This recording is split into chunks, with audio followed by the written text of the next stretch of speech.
June, help! Wyatt Dawson is going to kill me. Please help me. The screams of my best friend Paula Walsh came through the phone. I looked dazedly at my anxious husband standing in front of me. June, are you deaf? We need to go save Paula. My husband, Shane Butler, grabbed my arm and pulled me towards the door. I finally realized that I had been reborn. I shook off Shane's hand and slapped him hard. Get lost! If her husband is going to kill her, why not call the police? Shane was stunned and shouted angrily at me. Do you have any conscience?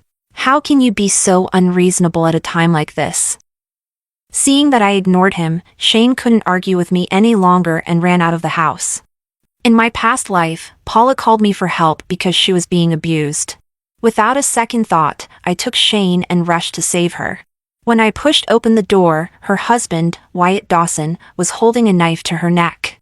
Shane's eyes were red with anxiety, shouting for him to put the knife down.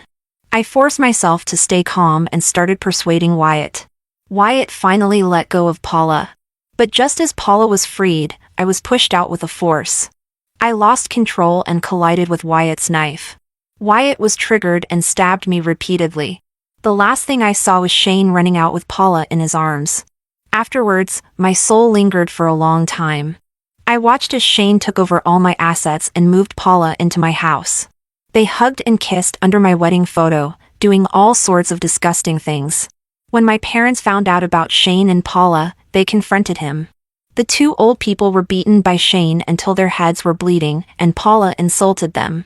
You old worthless people, your useless daughter deserved to die. My father was so angry that he had a heart attack and collapsed, and my mother cried beside him. Drawing my thoughts back, I rushed to the bathroom and washed my face. The mirror reflected my pale face. I didn't know if Shane could save Paula this time. Calmly, I made myself a cup of hot tea. An hour later, Shane carefully helped Paula into the house. Paula looked weak and questioned me with a hurt tone. June, I almost died. As my best friend, you didn't come to save me. I'm really hurt. Tears immediately welled up in Paula's eyes and she started crying. Seeing his lover wronged, Shane wouldn't stand for it. I tell you, June Owen, Paula must stay here to rest today. I sneered. This man really thought this place was his home. I splashed the cold tea from my cup at Shane. Are you awake now? I think you've watched too many CEO dramas. This house is mine, and the ones who should leave are you too. Shane's face turned livid in an instant. He was someone who valued his pride the most, and now that I exposed him in front of Paula, who knows how much he hated me. Paula, let's go. Let her live with this house for the rest of her life. I was about to go back to my bedroom to rest. As soon as they stepped out the door, Shane's mother brought them back. June, don't be mad at Shane. There's no overnight grudge between husband and wife. Seeing that I was unmoved, my mother-in-law's eyes turned and she reached into her pocket for her phone. Since this house was bought by your parents, I'll call your mother and ask if Paula and I can stay here. To avoid worrying my parents, I eventually compromised. Early the next morning, I drove to work. Shane was still waiting by the roadside for a ride from me. I sneered and drove straight past him. When I got to the office and was about to go to a meeting, Shane hurriedly came in with a cup of coffee. Honey, don't be mad. If Paula wasn't your best friend, I wouldn't bother with her. He pushed the coffee towards me. Why don't you give up on that project today? You'll eventually need to get pregnant and have children. It would be a waste for you to take this position. After all, it doesn't matter which of us gets promoted. Hearing this, all the hairs on my body stood up. In my past life, the boss had already decided to give me the project. Shane had also persuaded me to give it up, but I refused him. Later, I died at Wyatt Dawson's hands, and the job naturally fell to Shane. So, was my death his spur-of-the-moment decision, or was it planned all along? Ding! webnovel reminds you to click the subscribe button in the bottom right corner to read the complete novel. Seeing that I didn't respond, Shane gritted his teeth and continued. Honey, you can't be confused at such a critical moment. For the sake of giving our child a better living environment, you must help me get a promotion. At this time, our colleagues had already started arriving at their workstations. Shane valued his pride the most, so he stopped persuading when more people were around. After finishing the last sip of my soy milk, I put on a touched expression and shouted loudly, "Honey, you're right. A woman's greatest task is to have children. Only if you advance in your career can our family be better." Colleagues' shocked and gossiping eyes fell on Shane. Didn't he say before that men and women are equal and whoever is more capable should take charge? How come now a woman's greatest task is to have children? I told you, his enlightened loving husband persona was just an act. Such a drama king. Amid the colleagues' discussions, Shane's face looked like a palette of colors. The manager also heard this and glanced at Shane before calling me into the office. "June Owen, the workplace has always been a place for the capable. With your abilities, you shouldn't be constrained by family. I hope you can think it through." The manager had always had high hopes for me, but in my past life, I let her down. "Manager, I will definitely complete this project perfectly." The manager was stunned for a moment, then nodded with relief. After explaining the matters to note, I went home early to pack my luggage and prepare for departure. When I got home, Paula Walsh was watching TV wrapped in a bath towel. Shane's mom was kindly cutting fruit for her. You couldn't tell at all that this was the same old-fashioned woman who would scold me for wearing shorts. But how did the two of them become so familiar? I ignored them and went straight to the bedroom to pack my luggage. But some people, even if you ignore them, they still want to provoke you. Paula's face changed immediately upon learning that I was going on a business trip. She blocked my way. "June, a woman should prioritize her family. If you go on a business trip, who will take care of Shane and Mrs. Butler? Besides, a man is the pillar of the household. It's really inappropriate for you not to help Shane get promoted and instead only think about yourself." Paula looked as if she was thinking for my sake, and Shane's mom, Mrs. Butler, kept nodding. Seeing Shane's mom agree, Paula's eyes lit up and she continued, "In my opinion, you should take this opportunity to resign, let Shane take over the project, and let him earn money to support the family. Taking good care of Mrs. Butler would be the best reward for him. Earning money to support the family? By then, Shane would get promoted and change wives, and I'd lose my job and be kicked out of the house." Shane's mom was already moved to tears. She held Paula's hand, full of pity, thinking how such a good and sensible daughter-in-law wasn't hers. I wondered if her old eyes couldn't see Paula's delicate manicure and smooth skin. "You don't know, the little money Shane earns is far from enough. If it weren't for me, this family would have fallen apart." "Hey, Paula, you're so virtuous. Why not stay and take care of Shane's mom? She's getting old, and we'll pay you $2,000 a month." Shane's mom's eyes lit up. "Yes, stay and do some housework. I can see you're a sensible child." Paula's face turned green. How could she take care of anyone? But since she had already set up this persona, refusing now would be slapping herself in the face, especially since Shane's mom had asked her to stay. "All right, but $2,000. $2,000 is already a lot. We're all family, we know each other well, and Shane and I would feel at ease." Before Paula could say more, I pushed her aside and walked out the door. Before leaving, I specifically strolled around the neighborhood's information center to let them know I wasn't home and mentioned that I had found a caregiver for my mother-in-law. For the next week or so, I put all my energy into the project. After several days of continuous work, we encountered some minor issues in the middle of the project, but with the efforts of my colleagues and me, they were all resolved smoothly. Fortunately, the result didn't disappoint, and the project was completed perfectly. On the day of completion, the manager threw us a celebration banquet. She congratulated me with a face full of relief on my impending promotion. I sincerely thanked the manager for her meticulous training. After the banquet, just as I stepped out the door, my phone rang. It was the security guard from the neighborhood. "Miss Owen, there's a man trying to enter the neighborhood. He says he's your friend." A man wearing a baseball cap and dressed in black squatted by the wall. Seeing his face through the car window, I couldn't help but shiver. This was the first time I saw Wyatt Dawson since my rebirth. He finally came. All my preparations were worth it. Paula and I were college roommates, but I hadn't seen Wyatt much and knew little about him. My impression of him was only based on Paula's words, the wife beater. But I always felt something was off. I shrank in the car, quietly watching the surveillance on my phone. With Paula's personality, she would never be content being a nanny.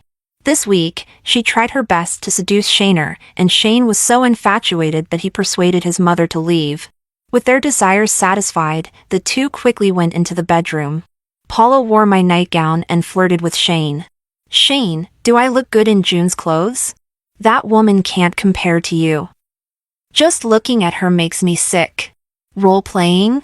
These adulterers are quite creative. Before getting out of the car, I called Shane's mother and told her there was an urgent matter. A family should be complete, especially with a big show about to start. Wyatt Dawson's eyes were bloodshot, and he looked haggard. "You're here to pick up Paula, right? She said she missed you a few days ago." "Really? Did she really say she missed me?" I knew Paula wouldn't ask for a divorce. He lifted his head full of hope. I nodded sincerely. "Let's go. I'll take you to Paula." I led Wyatt towards the community. As we passed the information organization, a woman reached out to stop me. "Hey June, you better watch out for that little nanny of yours. I don't think she's a good person." I smiled indifferently. How could that be? "She's my good friend." Seeing I didn't believe her, the woman got more excited. She looked around at the other gossiping women. "Good friend, huh? Your mother-in-law was kicked out by your husband on the third day, and your husband hasn't left the house with her for several days. Alone together, who wouldn't believe something's going on?" I forced a stiff smile, my steps clearly flustered. Wyatt asked me if the nanny the woman mentioned was Paula Walsh. I didn't answer, just kept walking home. I looked completely lost and dejected. But I was just afraid I'd laugh if I walked too slowly. As soon as we entered, we saw clothes scattered all over the floor. From the bedroom came Paula's coquettish laughter and Shane's greasy voice. Wyatt and I exchanged glances, and I could see his shock and breakdown clearly. I rushed over and pushed open the bedroom door, revealing two entangled persons on the bed. Shane reacted quickly, hastily covering himself. Seeing me, Paula paused but then provocatively leaned into Shane's arms. But when Wyatt's face appeared, her face instantly turned pale. Wyatt stared unblinkingly at the two naked individuals. Crying and cursing, I raised my hand and slapped Paula and Shane each once. "You scumbags! How could you do this to me? Are you even human?" Paula screamed and hid behind Shane. Taking advantage of the moment, I scratched Shane's face several times. At this moment, Shane's mother also arrived. Seeing the scene, she turned around and tried to stop me. "You've got some nerve hitting my son. Which man doesn't stray? Just put up with it, and it'll pass.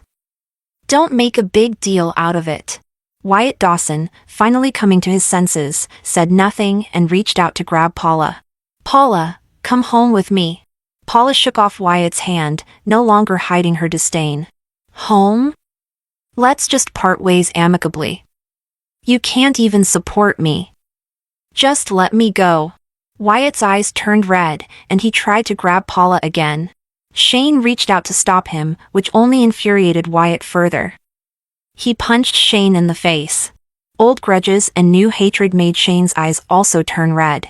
The two started fighting, but Shane, who had been working in an office for years, was no match for Wyatt. Soon, it became a one-sided beating, with Shane starting to scream in pain. Seeing her son being beaten, Shane's mother immediately got up to intervene. Paula, still disheveled, also joined the fray. But when Wyatt saw Paula's disheveled clothes, his eyes turned red with anger. He pulled a knife from his pocket. "You wicked woman! How dare you betray me? You both deserve to die." Wyatt's eyes were full of hatred as he raised the knife high, the blade gleaming coldly. I screamed and immediately ran into the guest bedroom, locking the door behind me. From the living room came Paula's terrified cries, Shane's pleas for mercy, and Shane's mother's painful screams. When the police knocked on the door, my face was covered in tears. To my surprise, it was Shane's mother who had died. Wyatt had already been taken away by the police, and Shane and Paula had been sent to the hospital. I felt a pang of disappointment. The two most vicious people had only suffered minor injuries. When I returned to the neighborhood after giving my statement, my neighbors looked at me with sympathy and pity. The story of Shane and Paula being chased disheveled by a man had spread throughout the neighborhood. There were even pictures circulating in the community group. The woman who had spoken to me before stopped me again. "June, you really have bad taste in men. That scumbag and that woman were running around disheveled, and everyone saw them. It's simply disgraceful. Don't be too sad. You're young and beautiful, you'll find someone better." I nodded with a heavy expression, but inside, I was overjoyed. These two scumbags had finally become infamous. In this age of advanced technology, it wouldn't take a day for their videos and pictures to spread all over the internet. I wondered if they could still stay together. I walked lightly, ready to pack my bags. Until I met my parents, who had rushed over after hearing the news. "You silly girl, why didn't you tell us anything? Don't you know how worried we were? What would we do if something happened to you?" Tears uncontrollably rolled down my face. My parents thought I was sad because of Shane's infidelity, not knowing I had experienced a rebirth. Thinking about how grief-stricken my parents were in my previous life after my death made me feel a pang of sorrow. After packing my bags, I went home with my parents. Taking this opportunity, I sent Shane a divorce agreement. Since his infidelity was undeniable, he would leave with nothing. But whether it was dissatisfaction with the division of assets or something else, Shane never responded. My boss, upon learning of the incident, gave me a week off to rest. My parents did everything they could to cheer me up and cooked delicious food for me, afraid I might dwell on sad memories. After a week of fermentation, Shane and Paula had become infamous on the internet. Some even suspected that Shane's mother had been used by Shane as a human shield. But the scene was too chaotic to determine whether it was forced or voluntary. A week later, I returned to work and received an unexpected surprise. The office building was plastered with photos of Shane disheveled. Several colleagues from the neighboring workstations gathered around. "June, you have to think clearly. Take this opportunity to make him leave with nothing. You can't rely on men, only when you have the money in your own hands can you feel secure. Yeah, don't let love cloud your judgment. That murderer's parents come to the company every day to make trouble. If you don't break ties with him, you might get dragged down too. He's famous now. Everyone around here knows about him being chased naked. It's so humiliating." My heart warmed. They all truly cared about me. In my previous life, after I died, Shane's mom spread rumors everywhere, saying I was killed by a lover because I cheated. But my colleagues firmly believed in me and even stood up to clear my name. Now that Shane had caused such a mess, they were all thinking about my well-being. But remembering what Shane and Paula did in my previous life, I felt this outcome was still not enough to vent my anger. At this moment, Shane came out of the manager's office, dejected. Now he had lost all pride. The news of him being chased by a lover's husband after cheating had spread throughout the company. Wyatt Dawson's parents came to the company every day to make trouble, hitting and scolding Shane, even throwing rotten eggs at him. To avoid further disruption, the company decided to fire Shane Butler. Seeing me, his eyes lit up. He wanted to say something but hesitated because of the colleagues, so he came over to try and take me outside. Several colleagues quickly stood up to block him. "Get lost! Don't you know what you've done? How dare you come and bother June? You used to act like a loving husband. It's disgusting. Did you enjoy being chased disheveled?" Shane's face turned red, and he angrily shouted with a stiff neck. "Mind your own business. This is our family matter, stay out of it." I bit my lip, feeling guilty as I pushed away the colleagues in front of me and reached out to slap him. Under their disapproving eyes, I followed Shane out. At the stairwell corner, he suddenly knelt down in front of me with a thud. "Honey, I'm sorry. It was Paula Walsh who seduced me. Please forgive me, okay? I love you the most. Paula wore your clothes, and I mistook her for you because I was drunk. It's all her fault. I promise it won't happen again. Can we just live a good life together? Shane had dark circles under his eyes, and his face was full of exhaustion. Looking at him, I only felt nauseous inside. I remembered their arrogance after my death in the previous life. A plan started to form in my mind. After forcing myself for a long time, a tear finally fell. I don't want to talk about this now. You should leave. This aggrieved and reluctant look gave Shane hope. He wanted to hold my hand, but I turned away. He awkwardly said, "Honey, how about we have dinner together tonight?" To make amends, Shane spared no expense. He prepared this dinner more meticulously than his proposal. Someone in the restaurant recognized Shane and kept looking back at him. Shane tried to appear calm, but his tightly clenched hands betrayed his anxiety. He knelt in front of me, holding a bouquet of roses. "Honey, I'm sorry. I know I was wrong. Please don't leave me. I'll spend the rest of my life making it up to you. Can you give me a chance?" I neither agreed nor refused. People around started whispering, and some even took out their phones to record. I had someone record the video of Shane kneeling and begging for reconciliation. Once I got the video, I pushed Shane away and walked out. As soon as the video was sent to Paula, several disgusting messages came through. "Even if you sleep with him, it doesn't matter. He still loves me. You'll never beat me." I immediately blocked her after that. Over the next month, Shane frequently asked me out, trying to earn my forgiveness. Today he bought a bag, tomorrow a necklace. Soon, he had almost spent all his money. Shane seemed to realize I was playing with him, but he didn't dare give up the chance. With his current reputation, he would have nothing if we divorced, and he lost all his assets. As usual, I sent a photo of the bracelet to Paula Walsh. The continuous flaunting drove her mad. As expected, she started cursing me. When she couldn't get a response, she began calling Shane. Shane put his phone on silent, looking up to meet my mocking gaze.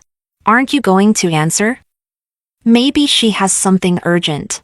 Realizing I wouldn't let it go unless he answered, he reluctantly picked up the phone. Paula's questioning voice immediately came through. "Stop calling. We're done." Unexpectedly, Paula's next words took things in a more interesting direction. "Shane, I'm pregnant. It's your child." One sentence made Shane's face turn pale. I propped my head and looked at Shane, honestly curious about his choice.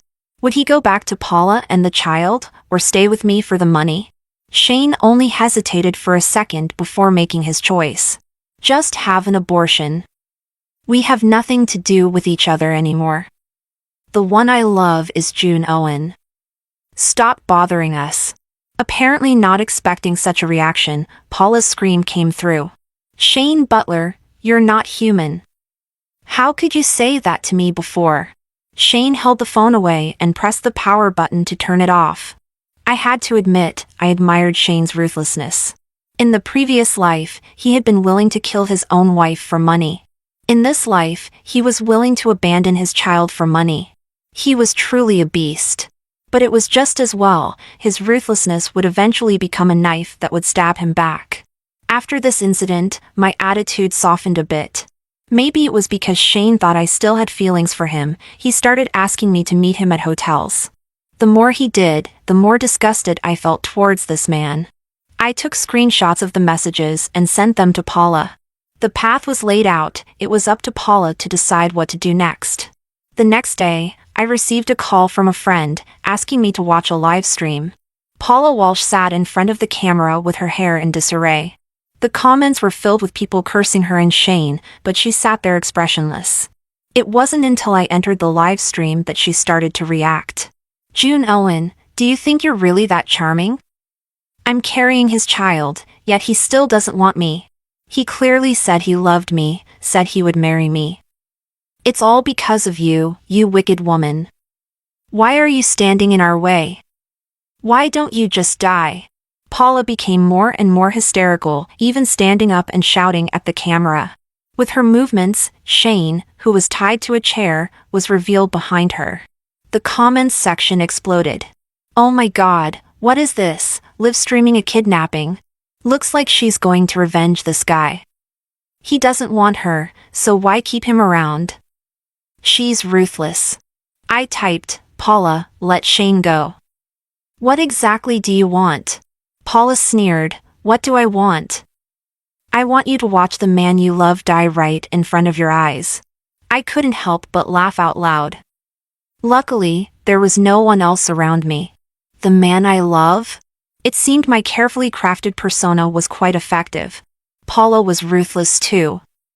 She landed a direct hit on Shane's arm. Look closely. If I can't have him, neither can you. The pain woke Shane up, and he was stunned by what he saw. Are you crazy? What are you doing? Let me go! Let me go, you wicked woman! The comments were filled with people kicking him while he was down. Is this the guy who ran around disheveled with his lover? What's this new drama? This guy totally deserves it, messing with a crazy woman. Now he's getting exactly what he asked for. As the wounds on his body increased, Shane began to change his tactic. I love you, Paula. Let's live together, okay? I'll marry you. We'll never be apart again. Shane looked genuinely sincere, but Paula laughed hysterically at his words. She wiped the tears from the corners of her eyes. Too late, Shane. Do you know what people say about me? They say I can't live without a man, that I'll sleep with anyone. My parents don't even acknowledge me anymore. Wyatt's parents hit me whenever they see me. I've become like this all because of you, and you say you love that June Owen. And our child, he was still so young, but you were heartless enough to make me abort him. But it doesn't matter, we won't be separated again. Talking about the child made Paula even more emotional. Shane was tortured to the point of passing out. Unexpectedly, the screen in the live stream went black. That day, the police notified me to claim Shane's body. I spent a long time preparing myself to immerse in a state of sorrow. The police revealed that Shane eventually died from excessive blood loss. Paula had finally took her own life before the police arrived. I never understood why Paula was so obsessed with Shane, willing to die with him. Maybe their love had reached a level I couldn't comprehend? But her wish was doomed to fail. Since her parents didn't show up, Wyatt's parents claimed the body. Even in death, she wasn't buried in the same place as Shane. Leaving the police station, I could no longer control the smile on my face. In just 2 months, Shane and his mother were dead, and all their assets were mine, including the hidden savings his mother had stashed away. Freed from this pair of lunatics, I threw myself into my career. With my own efforts and the manager's promotion, getting a raise and a promotion was a piece of cake. Without the constraints of marriage and family, I lived a better version of myself.